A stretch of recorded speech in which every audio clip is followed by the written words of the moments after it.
दोस्तों welcome back to my YouTube channel. दोस्तों बात करेंगे हम बीपीएससी टीआरई 3.0 री एग्जाम अपडेट को लेकर के। बहुत ही बेसब्री से कैंडिडेट का इंतजार है कि आंसर की जो है कब तक जारी की जाएगी। यानी कि आज की वीडियो में हम लोग बात करेंगे कि बीपीएससी टीआरई 3.0 का रिजल्ट कब तक जारी किया जाएगा। और यहाँ पे देखिए आंसर की को लेकर के कि आंसर की में क्यों देरी हो रही है। अगर मान लीजिए टीआरई 3.0 का जो रिजल्ट है वो तो समझ में आ रहा है कि, लेकिन आंसर की में देरी क्यों हो रही है, इसके लिए कैंडिडेट की जो है परेशानियाँ काफ़ी बढ़ रही हैं। साथ ही साथ ओएमआर सीट अपलोड कब तक किया जाएगा और जो आपका डॉक्यूमेंट वेरिफिकेशन प्रोसेस है, काउंसलिंग प्रोसेस है, वो किस प्रकार से कराया जाएगा बीपीएससी टीआरई 3.0 में, उसको लेकर के भी बात करेंगे। यहाँ पे देखिए हम लोग कई सारे महत्वपूर्ण बिंदुओं पर बात करेंगे। जितने भी कैंडिडेट यहाँ पे बीपीएससी टीआरई 3.0 का एग्जाम दिए थे और बेसब्री से आंसर की और रिजल्ट और ओएमआर सीट का इंतजार कर रहे हैं, उनके लिए वीडियो काफ़ी महत्वपूर्ण है। वीडियो पर बने रहेगा लास्ट तक। और चैनल पर पहली बार विजिट किए तो चैनल को भी सब्सक्राइब करके बेल आइकन को प्रेस कर लीजिएगा, जिससे हर लेटेस्ट अपडेट आपको समय से मिलती रहेगी। चलिए बात कर लेते हैं यहाँ पे कि आंसर की और रिजल्ट में देरी क्यों हो रही है और ओएमआर सीट। एक चीज़ यहाँ पे समझिएगा, जो आपका रिजल्ट है, ध्यान दीजिएगा, जो आपका रिजल्ट है उसके लिए तो समझ में आ रहा है कि आपका जो 65% आरक्षण वाला मामला था, इसको देखते हुए रिजल्ट आपका जो है रोक दिया गया है। यानी कि 65% आरक्षण वाले मामले को देखते हुए सुप्रीम कोर्ट ने यही चीज़ कहा था कि हाई कोर्ट ने जो भी फैसला दिया था पहले, वो फैसला जो है बरकरार रहेगा और उसी पे जो है आप रिजल्ट दे सकते हैं नहीं दे सकते हैं, ये आप पे डिपेंड करता है। ठीक है, लेकिन अब जो है ये 50% पे हो चुका है और आप जो आरक्षण था वो 50% पे ही कर दिया गया, यानी कि 50% आरक्षण पे ही आपका रिजल्ट जारी किया जाएगा। और जो रोस्टर वाला है, यानी कि रोस्टर जो क्लियरेंस है, वो भी आपको पता है कि न्यूज़ आई थी कि रोस्टर क्लियरेंस भी आपका जो 50% के अनुसार ही, यानी कि जो रोस्टर आपका जारी किया गया था टीआरई 3.0 का, वो उसी पे जारी किया जाएगा। बाकी विस्तृत जो आपकी हाई कोर्ट, वहाँ पे सुप्रीम कोर्ट की जो सुनवाई है वो 10 सितंबर 2024 को होने वाली है। उसमें क्या होगा क्या नहीं होगा वो बात की बात है, लेकिन अभी जो अपडेट है वो 50% पे ही है कि आपकी 50% के आरक्षण पे ही आपका जो है टीआरई 3.0 का रिजल्ट वो जारी किया जाएगा। लेकिन रिजल्ट जारी क्यों नहीं किया जा रहा है, सारी चीज़ें क्लियर भी हो गई हैं, आपको पता है। लेकिन एक चीज़ बताया गया था कि 15 अगस्त तक जो है आपका रिजल्ट जारी कर दिया जाएगा। लेकिन आपका रिजल्ट अगर 15 अगस्त तक आ रहा है तो आंसर की तो कम से कम दे देना चाहिए, यानी कि जो आंसर की है उसको देना चाहिए। जैसे आपने टीआरई 1 की भर्ती प्रक्रिया करवाई थी, फिर टीआरई 2.0 की भर्ती प्रक्रिया करवाया गया था, उसमें जो है जिस दिन परीक्षा आपकी थी उसी दिन, यानी कि जैसे आपका सुबह के टाइम पे अगर पेपर है तो शाम तक जो है आपको आंसर की उसकी मिल जाती थी, इस दोनों की, यानी कि टीआरई 1 और टीआरई 2.0 की भर्ती में दोनों में सेम प्रोसेस था इसी प्रकार से। तो इस बार जो टीआरई 3.0 का री एग्जाम कराया गया है, इसमें आखिर क्यों यहाँ पे इतना देरी क्यों हो रहा है। ऐसे जो अगर इस प्रकार से चीज़ें रहीं तो अभ्यर्थियों के मन में काफ़ी ज़्यादा जो है सवाल हो जाएंगे, यानी कि कई प्रकार के जो है सवाल उठने लगेंगे सभी के मन में कि आखिर इतना देरी क्यों हो रहा है। कुछ अभ्यर्थियों के मन में बहुत सारे सवाल आ रहे हैं कि कहीं ऐसा ना हो कि गड़बड़ी हो रहा हो, सेटिंग वोटिंग चल रहा हो, इस प्रकार से चीज़ें भी अभ्यर्थियों के मन में हैं। बाकी कमेंट्स भी कई सारे कैंडिडेट के भी आते रहते हैं। तो यहाँ पे देखिए आंसर्स की अगर रिजल्ट में देरी हो रही है तो रिजल्ट आप जो है 15 के बाद नहीं, 15 या 20 तक दीजिए, कोई दिक्कत नहीं है। लेकिन आंसर की और जो आपका ओएमआर सीट है, ध्यान दीजिएगा, ओएमआर सीट है वो जारी कर देना चाहिए, जिससे जो आंसर की है कम से कम कैंडिडेट उस आंसर की को मिलाएं और उनको पता चले कि कितने हमारे नंबर्स हैं। फिर उसके बाद जो है आपत्ति करने के लिए आप 1 या 2 दिन का टाइम देते हैं, तो कहीं ना कहीं उसमें जो है आपत्ति वो कर सकें, जिससे उनके नंबर अगर बढ़ने रहेंगे तो बढ़ेंगे, अन्यथा जो है जो उनका नंबर रहेगा उसी पे। फिर उसके बाद से वो डॉक्यूमेंट वेरिफिकेशन के लिए मतलब कि रेडी हूँ, जो भी उनको डॉक्यूमेंट बनवाने रहेंगे वो सारे डॉक्यूमेंट कम से कम क्लियर करेंगे, बनवाएंगे जहाँ से भी होगा उनका, मतलब कि ये सारी प्रोसेस वो करते रहेंगे अंदर अंदर। लेकिन अभी तक जो है वो आंसर की नहीं आया। आप स्क्रीन पे देख पा रहे होंगे कि इसमें कहा गया था कि बिहार लोक सेवा आयोग द्वारा ली गई तृतीयक शिक्षक पात्रता परीक्षा का रिजल्ट अगले महीने यानी कि अगस्त में जारी होगा और आयोग के अध्यक्ष ने इसकी घोषणा की।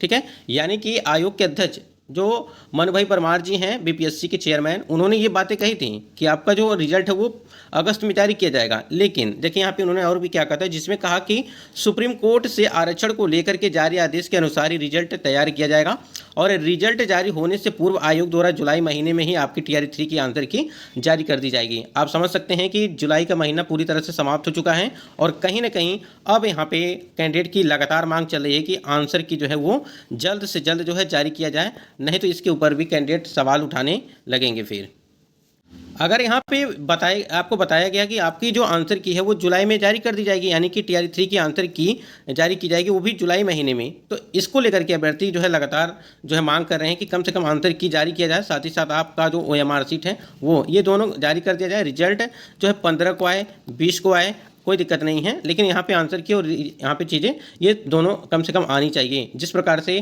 टीआर 1 और टीआर 2.0 की भर्ती में परीक्षा के दिन ही आपका जो आंसर की है वो प्रोविजनल वो दे दिया जाता था। ठीक है। और बीपीएससी आयोग के द्वारा एक और भर्ती आपकी कराई गई थी, आपको याद होगा कि प्रधान शिक्षक को भर्ती कराई गई थी, जिसकी जो है परीक्षा वो 28 और 29 जून को जो है आपकी परीक्षा कराई गई थी। 28 और 29 जून को आपकी परीक्षा कराई गई थी, लेकिन उसका जो है OMR सीट जारी किया गया है। आपको पता होगा कि उसकी OMR सीट वो 26 जुलाई को ही जारी कर दिया गया है। यानी कहीं ना कहीं अगर देखा जाए तो ये अगर यहाँ पे चीज़ें हैं, आप प्रधान शिक्षक भर्ती का OMR सीट जारी करते हैं, फिर यहाँ पे TRE 3.2 का OMR सीट है, और जो है आंसर की जारी करने में क्या दिक्कत है। और देखिए प्रधान शिक्षक भर्ती का जो आंसर की है वो भी जारी किया गया था, उसके बाद आपकी यहाँ पे OMR सीट भी जारी की गई थी। तो कहीं ना कहीं अभ्यर्थियों के मन में काफ़ी ज़्यादा जो है सवाल उठ रहे हैं कि आखिर देरी क्यों हो रही है, क्या कारण है। रिजल्ट का तो पता चल रहा है कि आपका जो 65% आरक्षण के मामले को देखते हुए आपका रिजल्ट जारी नहीं किया गया, इसमें विलम्ब हो रहा है। वहीं कम से कम आंसर की दे देना चाहिए था। और आपको पता है कि 1 कैंडिडेट 1 रिजल्ट की भी मांग चल रही है कैंडिडेट का, यानी कि मल्टीपल रिजल्ट न दे करके 1 कैंडिडेट 1 रिजल्ट दिया जाए, जिससे जो योग्य कैंडिडेट हैं उनको लाभ मिले। तो यहाँ पे देखिए आपको बता दें कि आपका जो मल्टीपल रिजल्ट है, बीपीएससी के चेयरमैन ने खुद ये बात कही थी कि जैसे TRE 1 और TRE 2.2 की भर्ती में आपके मल्टीपल रिजल्ट दिए गए हैं, तो आपके TRE 3 में भी जो है मल्टीपल रिजल्ट ये दिए जाएंगे। जब प्रेस कॉन्फ्रेंस हुई थी तो ये बातें उन्होंने कही थी, लेकिन लगातार अभ्यर्थियों की मांग है, सभी की मांग है कि कम से कम जो योग्य कैंडिडेट हैं, जिनका 1 या 2 नंबर से, चाहे वो TRE 1 की भर्ती हो, TRE 2 की भर्ती हो, जिनका भी 1 या 2 नंबर से नहीं रुक पाया या कट ऑफ पर हैं, उनका चयन नहीं हो पा रहा है मल्टीपल रिजल्ट की वजह से, तो उनका कम से कम उनका सिलेक्शन होता रहे। जो भी इस प्रकार से कैंडिडेट का रुक जाता है 1 या 2 नंबर से। और देखिए आंसर की रिजल्ट OMR सीट में जितनी ही देरी होगी, यानी कि इन तीनों में जितनी ही देरी होगी, उतना ही कैंडिडेट का जो है शक वो बढ़ता जाएगा। आप समझ सकते हैं कि शक वो बढ़ता चला जाएगा, क्योंकि जिस प्रकार से TRE 1 TRE 2.0 की भर्ती प्रक्रिया इतने जल्द में की गई, सारी चीज़ें नियुक्ति पत्र तक मिल गया, यानी कि प्रोविजनल आंसर की, ऑब्जेक्शन किया गया, फाइनल आंसर किया, फिर रिजल्ट आया, फिर नियुक्ति पत्र मिला। ये सारे प्रोसेस काफ़ी मतलब जल्द में किया गया, यानी कि जल्दबाजी में किया गया, और सारी चीज़ें जो है होती रहीं। तो वही चीज़ है, इस बार आखिर TRE 3.0 में इतना देरी क्यों हो रहा है, ये शक जो है अभ्यर्थियों के मन में बना हुआ है कि आंसर की और OMR सीट को लेकर।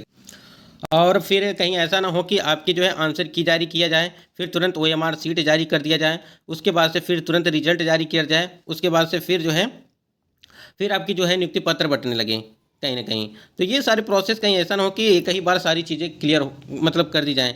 और जो आपका डॉक्यूमेंट वेरिफिकेशन है, उसमें आपको डॉक्यूमेंट के लिए तैयारी न करना मिल पाए, यानी कि आप तैयारी नहीं कर पाएंगे अगर इतनी जल्दबाजी में सारी चीज़ें हो पाएंगी तो। इसलिए एक चीज़ और समझिएगा, जितने भी कैंडिडेट को लगता है कि हमारे नंबर अच्छे आ रहे हैं, तो वो सभी डॉक्यूमेंट रेडी करके रखें, क्योंकि डॉक्यूमेंट में क्या क्या चीज़ें चाहिए उसके लिए हमने वीडियो अलग से बना रखा है पहले से भी, उसको जाकर के देखिएगा। और उसमें सारी चीज़ें ऑफिशियल है कि जो भी चीज़ें चाहिए आपको वहाँ पे चीज़ें वही चीज़ वहाँ पे बताई गई हैं। तो ये सारी चीज़ें हैं। और अभी तो आपको जो बीपीएससी TRE 3.0 में है, कई सारे ऐसे विवादित प्रश्न हैं जिस पे आपको आपत्ति करनी है। और देखिए आपत्ति के लिए आपको 1 या 2 दिन का सिर्फ टाइम मिलेगा, इससे ज़्यादा आपको टाइम नहीं मिलेगा, क्योंकि आप TRE 1 और TRE 2.2 की भर्ती में देखेंगे तो ऐसे ही आपको 1 या 2 दिन का टाइम दिया गया था, 1 से 2 दिन का। उसी में आपको सारी चीज़ें करनी रहेंगी। अगर जो कर लिए, नहीं तो आपको जब दूसरी बार टाइम दिया जाएगा तो उसमें आपको जो है शुल्क लिया जाएगा, यानी कि आपको पहले निःशुल्क दिया जाएगा, आप आपत्ति कर सकते हैं, उसके बाद से आपके शुल्क लगने लगेंगे। तो देखिए यहाँ पे आयोग के द्वारा कब तक जो है आपका रिजल्ट के लिए तो आपका 15 अगस्त तक बताया गया था। आंसर की में देरी क्यों हो रही है, इसके लिए भी हमने अभी बात किया कि आंसर की जिस प्रकार से TRE 1 की भर्ती में, TRE 2.0 की भर्ती में सारी प्रक्रियाएं जल्दी में की गई, यानी कि बहुत ही अच्छा था कि आपका आंसर की कम से कम जारी कर दिया जाता था, चाहे उसमें कोई भी अगर त्रुटियां रहती थी तो उसके बाद से आपका जो फाइनल आंसर की भी जारी किया जाता था। OMR सीट को लेकर के अगर बात करें तो OMR सीट में भी कई सारी त्रुटियां आपको देखने को मिलेंगी, जिससे कैंडिडेट के नंबर घट या बढ़ भी सकते हैं, इस बात को भी आप ध्यान रखिएगा। तो उस पर आप क्लेम भी कर सकते हैं, यानी कि उस पर आपत्ति आप दर्ज कर सकते हैं OMR सीट को लेकर के, जिस प्रकार से प्रधान शिक्षक भर्ती में आपको देखने को मिल रहा है। डॉक्यूमेंट वेरिफिकेशन के लिए क्या बात यहाँ पे कि डॉक्यूमेंट वेरिफिकेशन में सभी डॉक्यूमेंट आप रेडी करके रखिएगा, जो भी हमने आपको बताया है पहले से वो सारी चीज़ें। काउंसलिंग प्रोसेस आपकी और आधार कार्ड, मोबाइल नंबर, ये चीज़ 2 है बहुत ही कंपलसरी है आपको कि ये आपस में लिंक होने चाहिए। मोबाइल नंबर और आधार कार्ड जो आपका है ये बहुत ही कंपलसरी, क्योंकि आपका जो काउंसलिंग कराया जाएगा वहाँ पे तो वहाँ पे एक आपका OTP दिया जाएगा, और OTP न मिलने के कारण जो बहुत सारे कैंडिडेट वहाँ से काफ़ी दिक्कतों का सामना करना पड़ता है। देखिए, आपका 1 से 2 दिन के अंदर हो सकता है कि आंसर की आपकी जारी कर दी जाए, OMR शीट जारी की जाए। रिजल्ट तो आपका 15 अगस्त तक देने की बात कही गई थी, वो भी चीज़ें क्लियर हो जाएंगी। बाकी अपडेट आपको चैनल पे मिलते रहेंगे, और जितने भी लोग सब्सक्राइब नहीं किए हैं सब्सक्राइब कर लीजिएगा, आपको लेटेस्ट अपडेट आपको मिलते रहेंगे हमेशा।